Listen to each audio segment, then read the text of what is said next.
ٹھیک ہے، زندگی کی ذمہ داریاں ہیں، زندگی کے رنگ ہیں، آتے جاتے دن ہیں، لیکن ان سب میں جو نمازوں اور تلاوتوں کا رنگ ہے بہت منفرد ہے، بہت خوبصورت ہے۔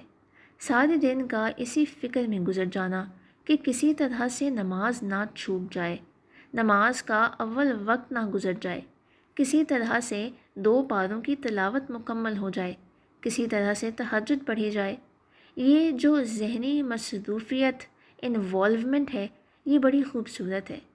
رات کو بندہ سونے سے پہلے تو ایک عجیب سا سرور محسوس ہوتا ہے رگ و پے میں۔ شکر ہے آج کی نمازیں پوری ہو گئیں۔ یا اللہ تیرا شکر ہے تو نے آج بھی توفیق دی رکھی۔ یا اللہ تیری بڑی مہربانی، بس تو ایسے ہی کرم کرتا جا۔ زندگی کی آخری سانسوں تک بس ایسے ہی چلتا جائے یہ سلسلہ۔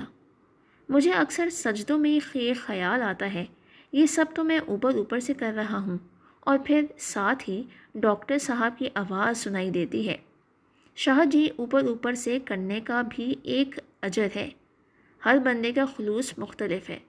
میں ہر روز یہ سوچ کر سونے لگتا ہوں کہ آج سوچتا ہوں کسی طرح حفظ کا پروگرام آگے بڑھانا چاہیے، کسی طرح دہرائی کرنی ہے، کسی طرح جاری رکھنا ہے، اور ہر روز دوسرے تیسرے لمحے نیند آ جاتی ہے۔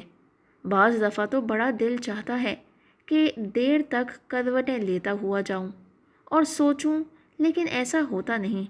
بس صبح تہجد سے ایک بھاگم بھاگ سی پڑ جاتی ہے۔